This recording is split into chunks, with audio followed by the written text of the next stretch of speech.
औली उत्तराखंड राज्य में चमोली जिले में हिमालय की पहाड़ियों पर स्थित एक बहुत ही सुंदर हिल स्टेशन। यहाँ से नंदा देवी तथा दूनागिरी जैसे विशाल पर्वत चोटियों के मनोरम दृश्य देखा जा सकता है। औली स्कीइंग के लिए जाना जाता है। यहाँ पर कई तरीके के स्नो स्पोर्ट एक्टिविटी भी कराई जाती है। तो दोस्तों आज की वीडियो में हम बात करेंगे कैसे आप औली जा सकते हैं, कौन सा तरीका सही रहेगा औली जाने के लिए, कौन सा समय सही रहेगा औली जाने के लिए, और औली में रुकने की क्या व्यवस्था और वहाँ पे खाने पीने की क्या व्यवस्था और वहाँ पर कौन कौन सी स्पोर्ट एक्टिविटी कराई जाती है, और लास्ट में जानेंगे कितना बजट आने वाला है पर पर्सन के हिसाब से। तो दोस्तों अगर आप भी औली की ट्रिप पे जाना चाहते हैं, आप भी औली की ट्रिप का प्लान कर रहे हैं, तो ये वीडियो आखिर तक देखिएगा, क्योंकि अगर आप औली की ट्रिप प्लान कर रहे हैं तो ये वीडियो आपके लिए बहुत ज्यादा हेल्पफुल होने वाला है। और दोस्तों एक छोटी सी रिक्वेस्ट है, अगर अभी तक आपने हमारे चैनल को सब्सक्राइब नहीं किया तो हमारे चैनल को सब्सक्राइब कर दे, बेल आइकन को प्रेस कर दे, क्योंकि हमारे चैनल पर ऐसे ही यात्रा से जुड़े हुए इन्फॉर्मेटिव वीडियो बराबर अपलोड होते रहते हैं। तो चलिए अब वीडियो को शुरू करते हैं। दोस्तों सबसे पहले बात कर लेते हैं औली कैसे पहुंचा जाए। तो अगर आप देश के किसी भी कोने में रहते हैं, इसके लिए आपको आना होगा हरिद्वार, देहरादून या फिर ऋषिकेश। अगर आप बाई फ्लाइट आना चाहते हैं तो देहरादून औली का सबसे नजदीकी एयरपोर्ट है, जहां से लगभग औली की दूरी पड़ती है 278 किलोमीटर के आसपास। तो आप बाई फ्लाइट देहरादून आ जाइए और इसके आगे का सफर आपको बाई बस या बाई टैक्सी ही तय करना पड़ेगा। और दोस्तों अगर आप बाई ट्रेन आना चाहते हैं तो आपको सबसे पहले आना पड़ेगा हरिद्वार, या फिर अगर आप हरिद्वार के लिए आपके शहर से ट्रेन नहीं है तो आप बाई ट्रेन देहरादून भी जा सकते हैं। देहरादून पहुंचे आप या फिर हरिद्वार पहुंचे, आपको आगे का सफर बाई बस बाई टैक्सी ही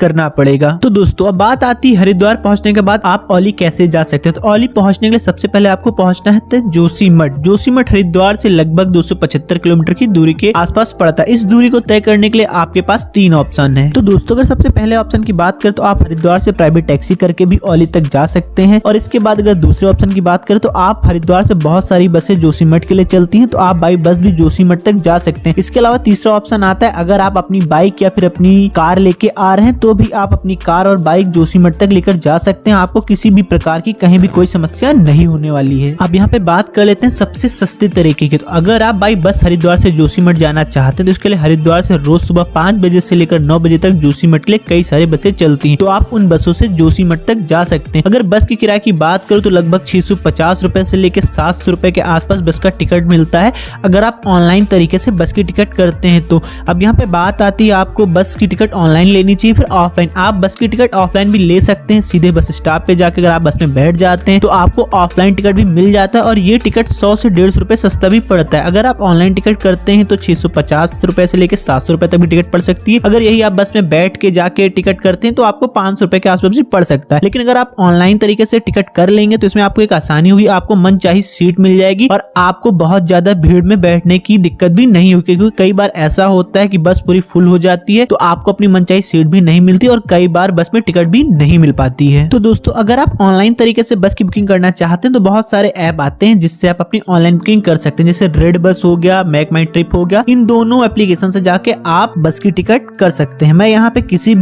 भी प्रकार से किसी भी एप्लीकेशन का प्रमोशन नहीं कर रहा हूँ। तो दोस्तों आपकी बस की टिकट ऑनलाइन पहले से कर लेनी है, और सुबह सुबह 5 बजे 6 बजे 7 बजे के आसपास आपको हरिद्वार से जोशीमठ के लिए निकल लेना है, क्योंकि हरिद्वार से जोशीमठ का जो सफर है वो 8 से 10 घंटे का होने वाला है। तो आप शाम होते होते 5 बजे 6 बजे 7 बजे तक भी आप जोशीमठ पहुंच जाएंगे। तो जिस दिन आप जोशीमठ पहुंचेंगे इस रात आपको जो नाइट स्टे होगा वो जोशीमठ में ही करना पड़ेगा। जोशीमठ में अगर रूम के चार्ज की बात करें तो यहाँ पे बहुत सारे होटल बने हुए जिसमें आपको 800 रुपए से लेकर 1000 रुपए में ठीक ठाक रूम मिल जाते हैं। इसके अलावा अगर आप बहुत अच्छा रूम चाहते हैं तो जोशीमठ में उसकी भी उपलब्धता है। यहाँ पे आपको 2000 रुपए से लेकर 5000 में बहुत अच्छे रूम भी मिल जाते हैं। तो रात में ही आपको जोशीमठ में रुक जाना है। अगर यहाँ जोशीमठ में खाने पीने की बात करें तो यहाँ पे खाने पीने के बहुत ज्यादा ऑप्शन आपको नहीं देखने को मिलेंगे, इसलिए यहाँ पे जो ऑप्शन है इसी से आपको काम चलाना पड़ेगा। तो दोस्तों यह तो बात हो गई जोशीमठ पहुंचने की। बात आती है जोशीमठ से आपको औली कैसे जाना है। जोशीमठ से औली की दूरी बचती लगभग 10 किलोमीटर के आसपास पड़ती है। तो जोशीमठ से औली जाने के भी 2 तरीके हैं। पहला तरीका है आप रोपवे से औली तक जा सकते हैं, दूसरा है बाई रोड बाई टैक्सी आप औली तक जा सकते हैं। मैं आपको सबसे सही तरीका भी बताऊंगा, इसलिए वीडियो को पूरा देखिएगा बिना स्किप किए, क्योंकि ये वीडियो बहुत ज्यादा इंफॉर्मेटिव होने वाला है। सबसे पहले बात कर लेते हैं बाई रोड आप औली कैसे जा सकते हैं। अगर आप अपनी कार लेकर आए हैं या फिर आप अपनी बाइक लेकर आए हैं तो बहुत आसानी से औली तक जा सकते हैं, और अगर आप प्राइवेट टैक्सी से जोशीमठ पहुंचे हैं तो आप अपनी प्राइवेट टैक्सी लेकर भी औली तक जा सकते हैं। अगर आप बाई बस आए हैं तो इसके लिए आपको जोशीमठ से औली के लिए टैक्सी करनी पड़ेगी। टैक्सी वाले आपसे इसके लिए 1000 रुपए से लेकर 1500 रुपए तक चार्ज करते हैं, इसीलिए आप थोड़ी सी यहाँ पे बार्गेनिंग भी कर लेते हैं, क्योंकि ये पैसे बहुत ज्यादा मांगते हैं। और अगर आप बाई टैक्सी जोशीमठ से औली जा रहे हैं इसमें आपको 1 से 2 घंटे का समय लग जाएगा, क्योंकि औली का जो पीक टाइम होता है वह दिसंबर से मार्च के महीने का होता है। इस समय यहाँ पे बहुत ज्यादा भीड़ होती है, इसीलिए जाम भी बहुत ज्यादा लगता है। तो यहाँ 10 किलोमीटर का सफर आपको 1.5 से 2 घंटे भी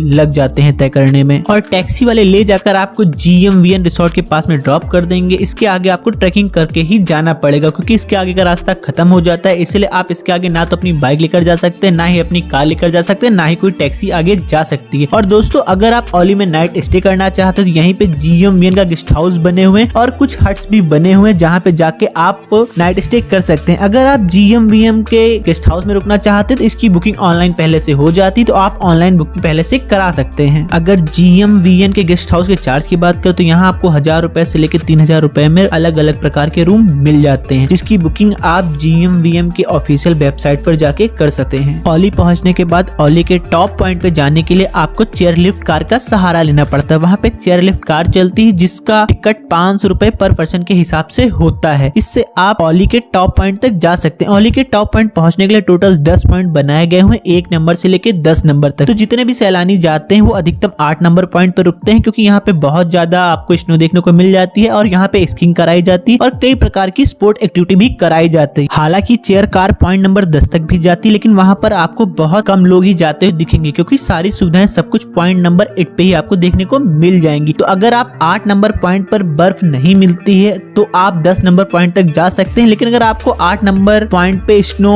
बहुत अच्छे से मिल जाती है तो आप यहीं पर रुक के सारी स्पोर्ट एक्टिविटी कर सकते हैं और स्कीइंग कर सकते हैं और काफी अच्छे से अपना टाइम एक्सपेंड कर सकते हैं। आपको 10 नंबर पॉइंट पर जाने की बिल्कुल भी जरूरत नहीं है। और दोस्तों अगर 8 नंबर पॉइंट पे आपको स्नो नहीं मिलता है तो फिर आप 10 नंबर पॉइंट पे जाके स्नो देख सकते हैं और वहाँ पे स्पोर्ट एक्टिविटी भी एंजॉय कर सकते हैं, क्योंकि अगर 8 नंबर पॉइंट पे स्नो नहीं होती है तो यहाँ पे स्पोर्ट एक्टिविटी भी बहुत कम होती है। फिर 10 नंबर पॉइंट ही आपके पास ऑप्शन बचता है, वहाँ जाके आप स्नो एंजॉय कर सकते हैं और स्पोर्ट एक्टिविटी भी कर सकते हैं। तो दोस्तों यह तो बात हो गई आप जोशीमठ से बाई टैक्सी औली तक कैसे जा सकते हैं। अब बात आती है अगर आप जोशीमठ से बाई रोपवे औली तक जाना चाहते हैं तो कैसे जाएंगे। इसके लिए जोशीमठ से औली के लिए रोपवे की सुविधा उपलब्ध है, जो कि इंडिया का लार्जेस्ट रोपवे। सीजन में जब बहुत ज्यादा बर्फबारी हो जाती है, मतलब जनवरी फरवरी में जब बहुत ज्यादा बर्फ गिरती है तो सारे रास्ते पूरी तरीके से ब्लॉक हो जाते हैं, तो सिर्फ एक ही साधन बचता है जोशीमठ से औली तक जाने के लिए, वो है रोपवे। तो दोस्तों अगर आप रोपवे से ही जोशीमठ से औली तक जाना चाहते हैं तो जोशीमठ में ही टिकट काउंटर बना हुआ है, जहाँ पे जाके आप रोपवे का टिकट ले सकते हैं। अगर टिकट की बात करूँ तो 1000 रुपए पर पर्सन के हिसाब से रोपवे का टिकट बनता है, जिसमें की राउंड ट्रिप इंक्लूड होती है। और इसमें एक समय भी होता है कि अगर आप चाहें तो आज टिकट ले लें, आज आप चले जाएं औली। अगर आप औली में नाइट स्टे करना चाहते हैं तो आप दूसरे दिन इसी टिकट से वापस भी आ सकते हैं। और दोस्तों अगर आप रोपवे की ticket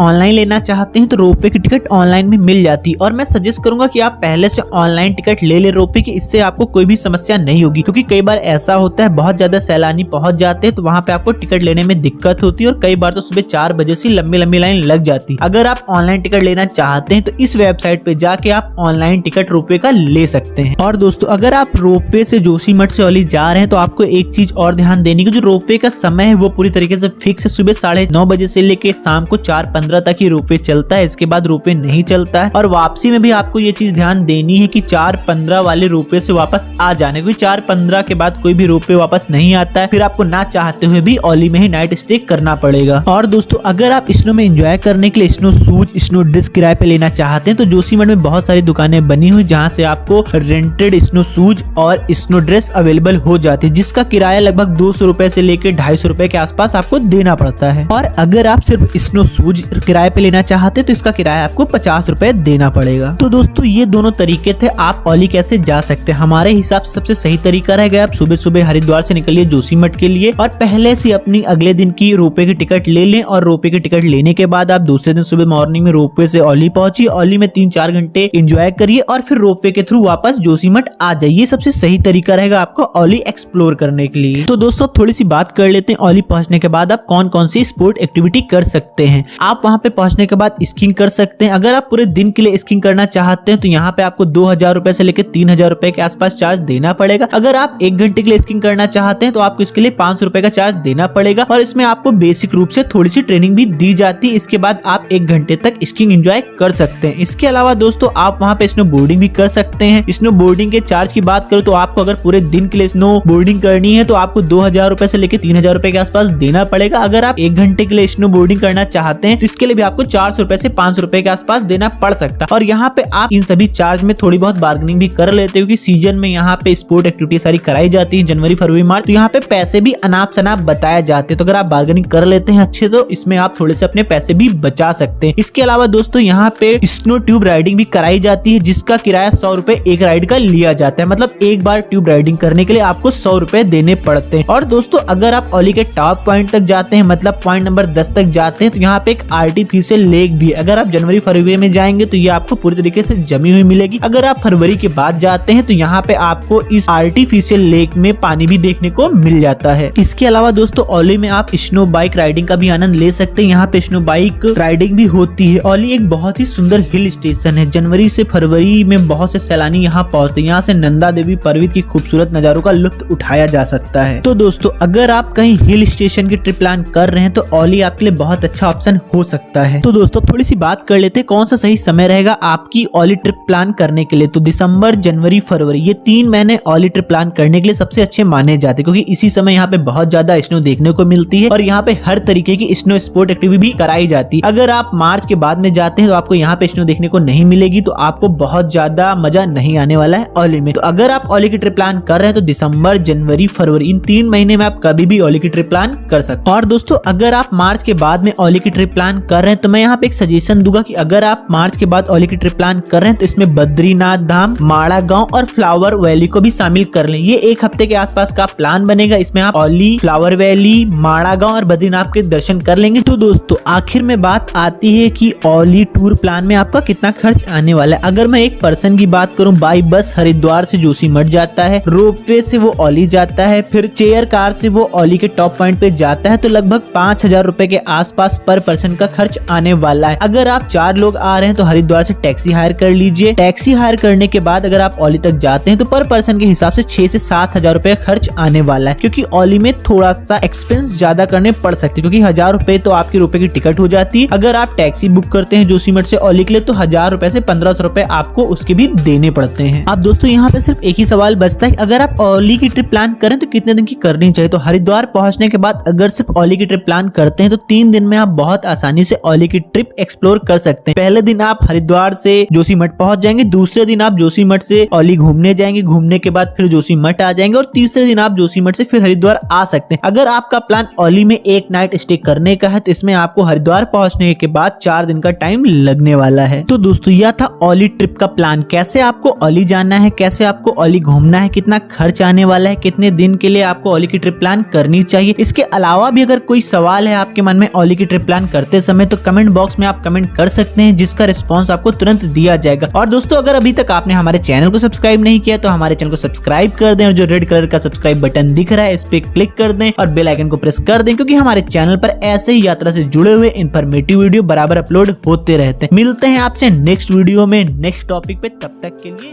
Subscribe now and press the bell icon. Never miss an update.